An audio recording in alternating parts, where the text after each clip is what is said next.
the Treasury Report itself, and I think it's deserving of a significant conversation given its the sobriety it engenders. Are you going to take us through where that's at? What are we doing now? So Jeff and Bronda have authored the paper. Yes. I'm not sure if the committee has met Jeff as a new accountant at HBRC with us, been here for a few months, but I'm not sure if you're formally presented to the committee before, so welcome to Jeff. You're welcome, Jeff. Can you, before you get into your paper, we do this to everyone. You need to give us your whole life story. In 2 minutes. So, kia ora council. I'm Jeff Howell, so I'm actually born and bred up in Aotearoa, so that's where I came from. Just sort of probably passionate about the bay being the Bay of Plenty, but I'm sort of changed the alliances a bit now. Point of order. We've trained that out of So changing that alliance, I then went down south to Otago University to do a Bachelor of Commerce and Accounting. From there, I started my career as an accountant at Fulton Hogan on the Christchurch rebuild. So I was there for a couple of years, and then the last 6 years I've been either in Sydney or Melbourne, and up until Christmas this year I was actually in London for the last just over 2 years, so six and a bit years overseas. And then if time is everything, I sort of looked at this role here, wanting to avoid one of the big centres, and saw a Treasury role come up in the Hawke's Bay, and January this year I decided I was coming back. So I flew back in February via Taiwan. There wasn't a case in London at the time. There was very few cases in Taiwan, and I came to the border, I think, about a week before complete lockdown. And managed to start here on about the 3rd of March. So that's time for you. Been very cool, and coming into the council has been a great opportunity for myself, who obviously comes from an accounting background but has a desire and quite a passion for Treasury operations in an organisation, because it really allows us as a financial perspective to sort of perhaps steer the conversation rather than just manage expectations. And I think that's very important for organisations to learn that, you know, you can make money from a Treasury perspective rather than just manage it. So we'll see how we get on there. Well, high expectations. Very high expectations. Look, thank you very much, Jeff. And timing is everything, clearly, because we need Treasury right now. Can you tell me, you've constructed the actual report itself? Is that what you were saying? Is that the team has put this together? Yeah, so the bulk of the report has come from PwC with our input. So it's a PwC constructed report which you have then inputted into. Correct. Away you go. Tell us all about it. Okay. So I suppose the highlights of this report at the moment would be to look at this. Maybe we've heard from Mercer, and then to look at the Jarden perspective, that there is obviously a staggered approach there that has been undertaken over the last 9 months since the listing of the port, which, if you actually look through the funds, they're still not compliant or fully compliant with the SIPO. The expectation, of my understanding, that was to come within 12 months. So, and that's the expectation, probably looking from June to next end of June, which is obviously coming up this month, and then following to September, that they would be fully compliant. They have found that, speaking with Jarden, they've found that still completely beneficial. They, again, back to timing, they were very lucky that when the funds were received around that December period, that they weren't buying at that high to suffer the losses we've seen in that first quarter of 2020. I sort of made note of that, and I think Mercer made note of that the losses that we saw, and it was reflected in this March year-end Treasury Report, were quite steep, and maybe, not going to say pessimistic, but the quantitative easing and the sort of, I suppose, the fiscal policies worldwide have sort of, you don't invest quarter by quarter. So that's why, I suppose, when we look at it now, March goes down and then June comes right back up. is because you don't base share prices on what's going to happen in the next quarter. It's a value in an organisation that's going to provide long-term reports. Now, the 2 or 3 refinancings I did whilst in London, which were multi-billion quid refinancing, there'd be no way that some of these organisations would be standing without the fiscal, the furlough policies and that we've seen in the UK. So I suppose that's trying to give it a feel that I'm not going to say we're not going to see any more losses, but the losses in March, we will expect them to come back. And it was really interesting when we looked at a presentation that I was in and the change in the mix of maybe the NZX or even the American Dow Jones. So we've seen A2 perform particularly well. We've seen Fisher & Paykel Healthcare particularly well. And then the likes of Auckland Airport absolutely tank. And so it's the change of the percentage makeup of the NZX is just rebalancing itself in these different organisations. And I think they caught the FANG in the Dow Jones. So it's Facebook, Amazon, Netflix, and Google rose 3% of the whole, Apple as well. So 3% of the market in America. So you thought those 5-6 companies, they make up 12%. Well, they're now up about 15%. So that's huge. It's just a complete shift. So that's what we'll see. But if you look through the report, and bear in mind this is in March, there was a substantial drop. And I think what we've seen over that period now, as of the 31st of May, it has come almost back up in line to those heights of December. Looking at the Jarden portfolio today, it has come up again. So, and that's looking really promising throughout the June, which we'll look through our next year's and our current funding. And I think maybe the important thing at the moment is we look back to that long-term plan in our Treasury policy, and we sort of, before making any too harsh decisions on, we want the cash, we need to withdraw it, we've got to protect that capital base. We've got to make sure we are providing appropriate returns, and it looks like we will get an appropriate return. And internally, we've actually just got to make sure we have sufficient working capital. And at this stage, debt is particularly cheap. So if we are protecting that capital base, we should be able to have sufficient working capital and liquidity within the business if we manage it appropriately. This is my first time doing this, so I don't know the full. So I think I would just add to Jeff's comments that I think the SIPO was designed with a long-term view in terms of this investment fund. I think that unfortunately our funding strategy is obviously growing or developing. We'd like to develop into more of a resilient state and have adequate reserve funds which would provide some protection to market volatility in the future. Unfortunately, we were looking to start building that fund now, so obviously we weren't able to predict the situation that we'd be in this year, but currently trying to write a paper for our LTP workshop next week, which sort of introduces some of the options, I suppose, around how we might develop the funding strategy over the next 10 years, which might provide the organisation some more resilience in the future. All of that will come at a cost. A greater reliance on rates and a less reliance on our investment income will obviously have an impact on rates affordability and how we fund some of the additional services or increased provisions that we need to make through the long-term plan. So they're all discussions that we'll have when we look at both our investment strategy, the operations, I suppose, or the performance of all of our assets on the balance sheet, and how we fund the mix of the funding strategy going forward.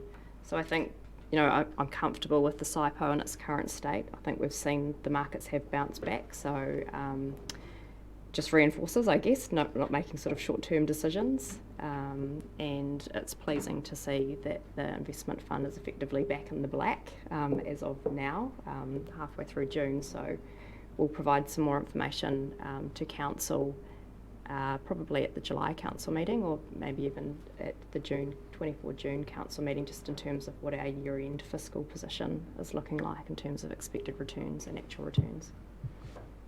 Are there any questions out there? I've got a couple, but Craig, have you got But just quick, and thanks for that, and welcome to the Bay with a capital T. But I've raised this a couple of times before, in that, we're having this discussion. We're having Mercer present to us today of a subset of our balance sheet, is what they talk about, and that's fine. And then we had Jardins doing their bit, another subset, and we have H-Brick looking after a subset.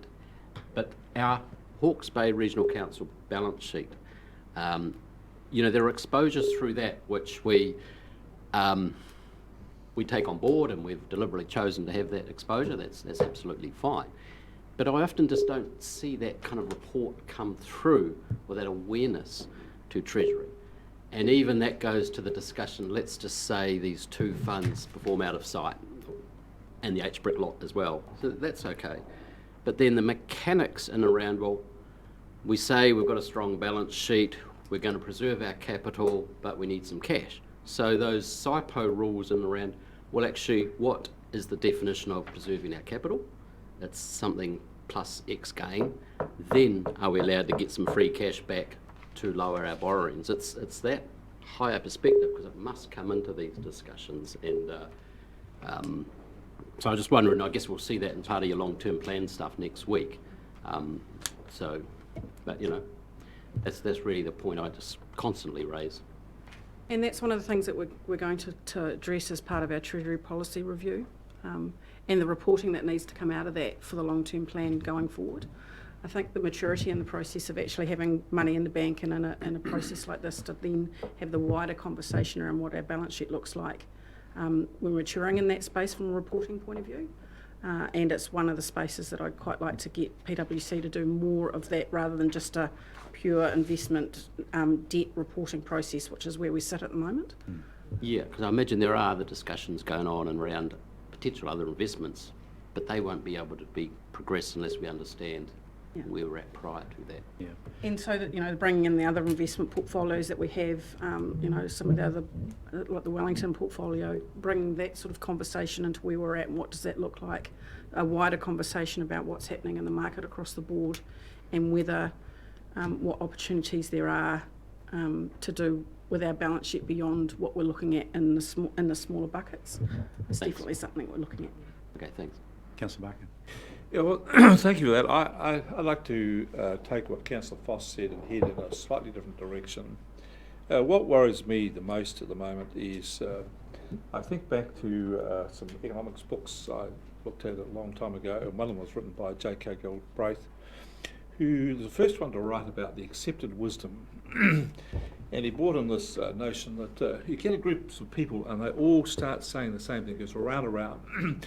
And whether it's true or not, it becomes the accepted wisdom. And what I heard before on the screen, and what I'm hearing other things, seems to be another dimension of this accepted wisdom.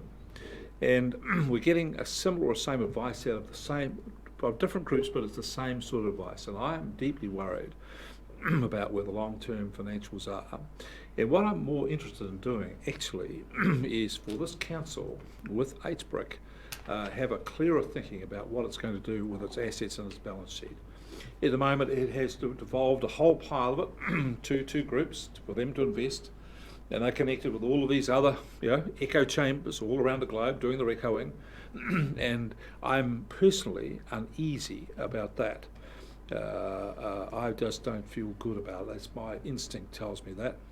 And I think that we as a council, as governors, need to have a serious think about what we're going to do in the future. And I think we're going to have to be more hands-on on dealing with this than we would otherwise have been, because I see big troubles ahead.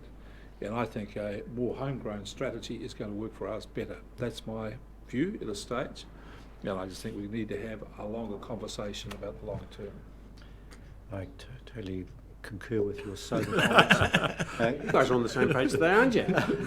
This is frightening. Bring back Zoom, it was more fun. Very spooky. He's agreed with me twice.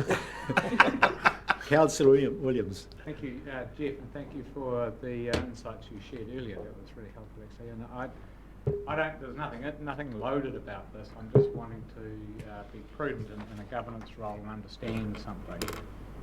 on the face of it, I read that the Jarden portfolio has an allocation to growth assets of 28% at the end of March versus a target of 50. And I got a sense from you earlier, Jeff, that in some way we were lucky about that, because if we'd been more exposed to growth assets in December, in accordance with the SIPO, we would have taken a bigger dip. But would it be fair to ask a question of Jarden as to whether, maybe with the benefit of hindsight, investing at the bottom in March might have been a time to bring it up? I mean, or is that... I think you've probably seen some of that gain, is that they have invested post that, and that they've actually witnessed that gain that's actually in there. Yeah, no, but okay, so that's been corrected now, is it? Yeah. So, yeah, okay, good. But you only get one shot at that. I know. That's right. So what was particularly interesting, and this is when you look at these markets and these global points of view, in March, and all lockdown levels was on a Zoom call with Jarden, and he was talking about the Ohio pension state in America that had to rebalance, and this is a $1 billion fund. So they knew, and now how they knew is just obviously you can't have, it's third party, so it's arm's length, but they knew that they could buy in another day for bargain deals. They just knew it was coming, so they were onto it. Yeah. And that's, I suppose, the benefit of it, where if a normal investor probably doesn't realise this massive, like a huge, absolutely multi-billion-dollar investment fund in Ohio state America has to rebalance, there will be sales, like fire sale prices. So yeah. And so where is that at now? Where is the growth allocation under the Jarden Fund now? I would have to come back to, right, as in where it is at currently, yeah. So we'll get another full Yeah, report in terms of that's the point about allocation of quarterlies. assets. Yeah. That's, Thank you. We need to rattle on because we've got some constraints with the people from Wellington being us. But Hinawai, that doesn't stop your question at all. Yeah, kia ora, Jeff. Welcome to the ultimate day, I would say. And so the first point I make is I did really enjoy the commentary. Was that you or PwC within this report? The market commentary. I'm just trying to. that would have market been commentary. that would have been PwC in that report. Oh yeah, okay. So there's some great practical examples in there, and why the state that we're in, and also where we're looking to in the future. So that was really good to read.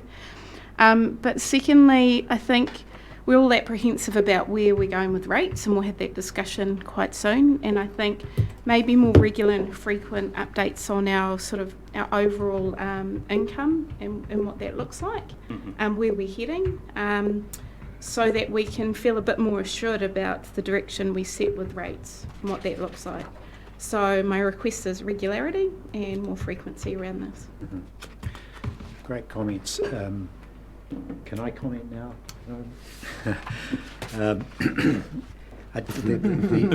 Some of the reflections I've had on this is firstly this needs to be HBRC's report, need to somewhat migrate from PwC, and the thing that I'm interested to know is the funding and liquidity position, and we need to introduce the port scenario in there to understand where we globally fit. So you've had comments from Councillor Foss as to what our global position is from a balance sheet point of view. We've had a comment from Councillor Barker talking about let's not get trapped in the echo chamber, because I think there's some risks out there that are essentially not being currently considered, are not tabled so far, and we need to start to introduce those. So we your timely comment is spot on. We need to pull all that together and bring that to the table in almost in real time, rather than waiting for those reports to come. So I'm seeing a much more comprehensive overview in the report, in the Treasury Report. Is that possible from your perspective? I definitely believe we could add some more weight, more meaning behind that report for sure. On a sort of definitely, if you're looking at that working capital, that liquidity point of view, and looking at not just the fund, like Councillor Craig said, bringing in, looking at that balance sheet and looking in, where low points are, where high points are, because you are going to get that, and providing more information at a more regular and sort of HBRC sort of approach to it. Yeah, Sure. Could do that. Okay, good. Any other comments? Councillor Graham, did you have a comment? No. Does someone want to move the report? I see Councillor Barker and Councillor Ormsby have put their hands up to that. Do you wish to speak, either of you? So look, before close, welcome. welcome. Have you on the team. Very much so. Thank you very much. So we look Welcome, forward to your next iteration. Pretty shortly. And I think the lesson for us as councillors is that we've got to get ourselves up to speed and become a lot more savvy, and we're relying on you to do that. So I'll put the recommendation to receive the report. All those in favour will say aye. Aye. Those against will say no, and that looks like it's carried. Now, can I get some response from you, committee members, in regard to agenda item 10, possibly 10 and 11. We've got some constraints. I'm sure there'll be significant conversations around item 12 and public excluded, which was requiring the presence of Joe. How many people are coming for that? Do you know? Just a couple. Two people. So we've got Tonkin Taylor folk here, as well as the specialists from central government. So I'm really wanting your feedback. They're needing to get away by. Where's Tom? Is he here? He's probably with them. I think they're needing to depart from the airport at 1:30, so we probably have got significant questions for them. So my question is, do we rattle through items 10 and 11 now, or do we kick for touch and leave that post public excluded? What's your leadership position on this, please, Chair? Well, I'm just anticipating significant dialogue with folk from Wellington. So you lead us forward. I'll follow you. Okay. So can we kick for touch on 10 and 11 and come back later on? So that's all good. We may want to do the water security governance one, which is 10, anyway, in relation to Afterwards. want to do it before. Do it now. Yeah, but we just need to hear, so. Yeah. Thomas. Do we? Just the, Yep. Sure. Yeah. Chair, have we got time for minor items? And maybe to yes, get that out of the way? minor All right, items let's now. do minor items now, and just forget everything I just said. Yeah, we're waiting anyway, so. Where's the leader? Follow them. I have to say it will be a zigzag. That's all I can see. In the absence of the people we need here for those items, let's go for minor items, and Councillor Ormsby's certainly got one, and I've got a second. Yeah, I just want to note that, we're moving into winter and it's really cold. We're getting frosty mornings, and I thought it'd be a good time to bring up our Sustainable Homes program, because we want to maintain good health, but we're able to get out a bit more now. So I suppose it's just a bit of acknowledgement that through the insulation and ventilation part of that program, that's taken up really well. But to signal possibly some more communication around those parts of the program that aren't so well used, such as solar, double glazing, water storage, septic tanks, and that maybe we could have a bit more comms about that to be able to endorse those programs a bit more, and hopefully there's an uptake of them. Happy to do that. So is there an action point that we can take out of that? I've taken that action point. Okay. Well, my item is a drought-associated item, and it's got to do with the drought in our tourism sector in Napier in particular, and in specific reference to Art Deco.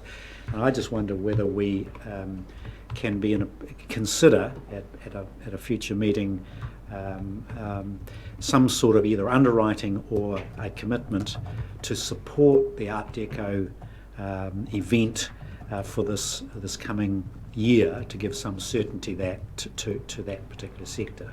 Either that can come possibly through the Hawke's Bay Tourism or some other mechanisms, but we specifically engage with with the Art Deco Trust, Napier City Council, and see what we can do by way of help if there's an appetite around the table to do that.